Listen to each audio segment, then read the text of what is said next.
அன்பு செல்லமே, நிம்மதி வேண்டும் சாயி என்று என்னிடம் கேட்கிறாய். நிம்மதி எங்கு இருக்கிறது? உன் மனதில்தான் இருக்கிறது. நிம்மதியை வெளியில் தேட முடியாது. நிம்மதி என்பது நீயாக உருவாக்கி கொள்வதுதானே தவிர நான் உனக்கு எங்கிருந்தும் பெற்று தர முடியாது. நிம்மதியை நீயாகவே உன் மனதில் ஏற்படுத்தி கொள்ள வேண்டும். எவ்வளவுதான் பிரச்சனைகளும் கஷ்டங்களும் வந்தாலும் அதை ஒரு பொருட்டாக எடுத்துக்கொள்ளாமல் உன் மனதில் எல்லாம் சரியாகிவிடும் என்று நீ சிந்திக்கும் பொழுது அந்த நிம்மதியானது தானாகவே வரும். எல்லா விஷயங்களும் காலத்தால் நடக்கிறதே தவிர நீயாக எந்த ஒரு விஷயத்தையும் உருவாக்குவது கிடையாது.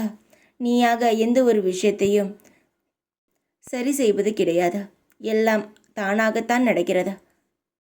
சின்ன சின்ன விஷயத்திற்கெல்லாம் நீ அதிகமாக யோசிக்கும் பொழுது உன்னுடைய நிம்மதியானது உன்னை விட்டு போய்விடுகிறது.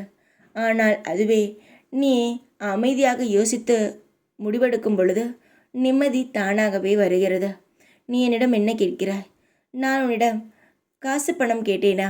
என் வாழ்க்கையில் நிரந்தரமான நிம்மதி கேட்டேன் என்று சொல்கிறாய். உனக்கு நிரந்தரமான நிம்மதியை நீ பெற்றுக்கொள்வாய். சீக்கிரத்தில் எல்லா கவலைகளையும் உன்னிடமிருந்து நான் எடுத்து விடுவேன். உன்னுடைய மனதில் சந்தோஷத்தை நான் வைப்பேன்.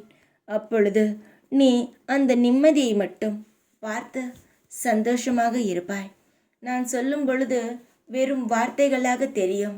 ஆனால் நடக்கும் பொழுது இந்த சாய் சொல்வது உனக்கு ஒரு லீலையாக தெரியும். என் லீலையை பார்க்க காத்திரு. எல்லா சுப நிகழ்வுகளும் உன்னை தேடி வரும். எந்த ஒரு கெட்ட விஷயத்தையும் மனதில் ஏற்படுத்தி கொள்ள வேண்டாம். நிதானமாக இருந்தால் எல்லாமே காலப்போக்கில் சரியாகிவிடும். நான் இருக்கிறேன் உனக்கு எல்லா விஷயங்களிலும் உறுதுணையாக. சந்தோஷமாக இரு. எப்பொழுதும் உன் கூடவே இருப்பேன் நான். ஓம் சாய்ராம்.